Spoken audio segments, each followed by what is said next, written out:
Right, if you're faced with a question such as this, you've got a right angle triangle, you've got an angle, you've got a side, and you've got a side that is missing. Now that's the side I'm trying to find. So this topic is called trigonometry, so I'm going to write SOHCAHTOA.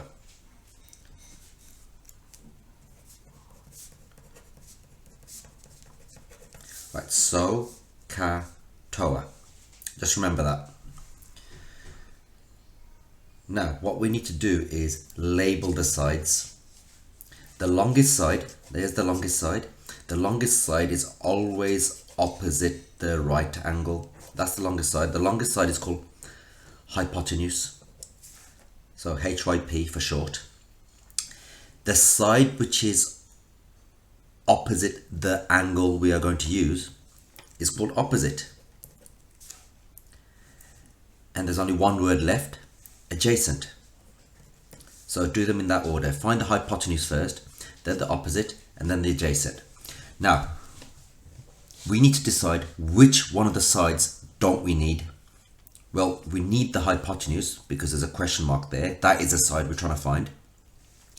We need the opposite because it's got a number, it's got a value which we are going to use. And the side, this side here, adjacent, we don't need.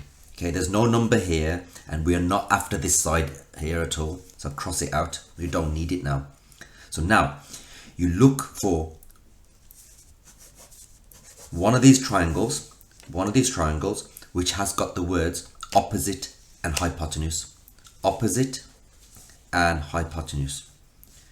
It's the first one. Look, opposite, hypotenuse. So we're going to use this triangle. Let's make that triangle a bit bigger. That's sine, opposite, hypotenuse. Opposite is, there it is, 5 centimeters. Hypotenuse, we don't know what it is, but we're going to find out. Put a question mark there. And sine, angle, 40 degrees.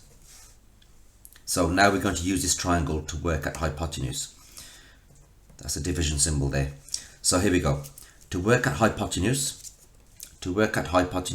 it's 5 divided by sine 40. So you write 5 divided by sine 40. Use the calculator.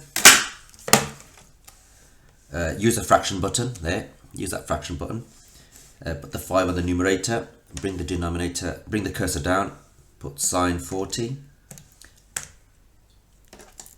And I've got 7.77. I'll just call it 7.78. 7.78. I've rounded it to 2 decimal places.